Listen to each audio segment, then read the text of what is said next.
आप देख रहे हैं प्रांजल न्यूज, दिखाए जो सच की आवाज।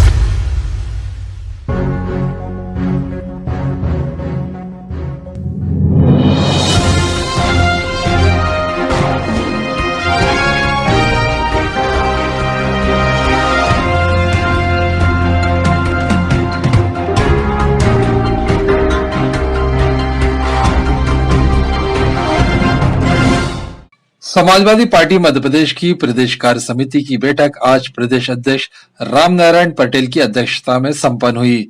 बैठक में घोषित एजेंडे के अनुसार सभी प्रदेश पदाधिकारी और जिला अध्यक्षों ने चर्चा में भाग लिया। अब ये सरकार तो घोटालों की सरकार है। मैं तो ये मानता हूँ इस समय सरकार का चक्र चलता है, सरकार काम अलॉट कर देती है, फिर अपने नेताओं को काम दे देती है, फिर वही पैसा लौट के सरकार के पास आ जाता। और सरकार का केवल एक ही उद्देश्य दिख रहा है, केवल चुनाव और चुनाव में पैसा खर्च करना, न कि जनता की सेवा, न कि भ्रष्टाचारियों की कार्रवाई नहीं कर रही। क्या मिली भगत है क्या?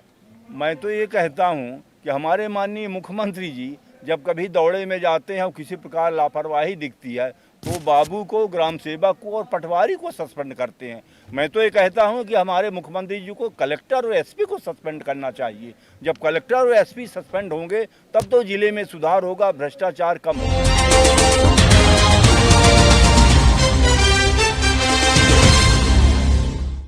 कांग्रेस के पूर्व राष्ट्रीय अध्यक्ष राहुल गांधी ने पत्रकारों से चर्चा में कहा, मैं आपको गारंटी से कह सकता हूं कि मध्य प्रदेश में भाजपा का आना बहुत ही मुश्किल है। उन्होंने कहा, मध्य प्रदेश में जनता जानती है कि किस तरह से भारतीय जनता पार्टी की सरकार बनी थी। उन्होंने कहा, जिस तरह से मध्य प्रदेश में खरीद फरोख्त कर सरकार बनाई गई थी, इस बार भाजपा स्वीप हो जाएगी।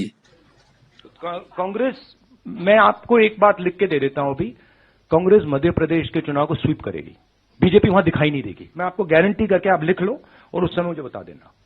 मतलब अगर आप मुझे, कोई क्वेश्चन नहीं है कि वहां पे बीजेपी मतलब दिखाई नहीं देगी, क्योंकि वहां पे तो मैंने सोचा था कि महाराष्ट्र में, मतलब मैंने जो वहां कहा कि महाराष्ट्र में बहुत अच्छा रिस्पांस मिला, मध्य प्रदेश में तो टोटल अंडरकरंट था, मतलब तूफान आया हुआ है वहां पे। मध्य प्रदेश में हर व्यक्ति जानता है कि बीजेपी ने सरकार को चोरी करके पैसा देके बनाया है, तो पूरा प्रदेश गुस्से में है। राहुल गांधी के इस बयान के बाद मध्य प्रदेश से भी अलग अलग नेताओं और मंत्रियों से बयान आने शुरू हो गए हैं।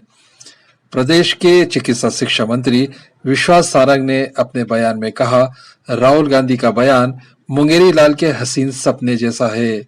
ये बयान मुंगेरी लाल के हसीन सपने जैसा है।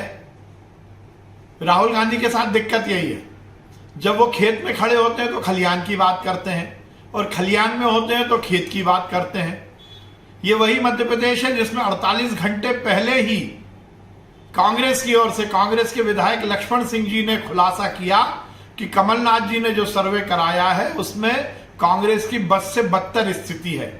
क्या राहुल गांधी को इस बात का भान नहीं है? क्या कमलनाथ के सर्वे का उनको ज्ञान नहीं है?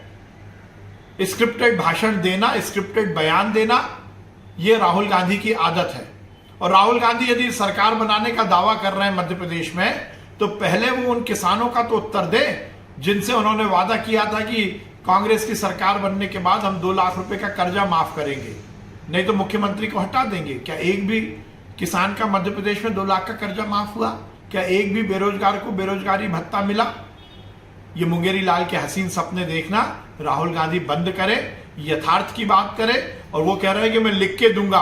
मैं चुनौती देता हूं कि वो 2 लाइनें बिना किसी के पूछे हुए लिखकर दिखा दें। केवल इस तरह की जमा खर्च से राजनीति नहीं चलती। समाजवादी पार्टी के वरिष्ठ नेता अखिलेश यादव ने फर्रुखाबाद में पत्रकारों को संबोधित करते हुए कहा, भारत जोड़ो यात्रा से हमारा भावनात्मक जुड़ाव है, लेकिन हमारी पार्टी का राजनीतिक दर्शन, राजनीतिक सिद्धांत अलग है। हमें अभी तक कोई आमंत्रण नहीं मिला है। भारत जोड़ो आंदोलन से भावनात्मक जुड़ाव भी हमारा है, लेकिन कोई इनविटेशन अभी हमारे पास नहीं है। लेकिन सर, और हमारी पॉलिटिकल पार्टी की अप्रोच अलग है। आप तो डॉक्टर लोहिया के क्षेत्र के हो, अरे आपको समाजवाद बताना पड़े। आपको ये बताना पड़े हम उन पार्टियों की दूरी क्यों है, तो मैं समझता हूं हमारे पत्रकार साथी क्योंकि फर्रुखाबाद के हैं, जहां से डॉक्टर राम मनोहर लोहिया का कर्म क्षेत्र रहा, वो लोकसभा पहुंचे, तो ऐसे क्षेत्र में अगर मुझे अपने सिद्धांत के बारे में बताना पड़े तो बड़े दुख की बात होगी। आप देख रहे हैं प्रांजल न्यूज, दिखाए जो सच की आवाज।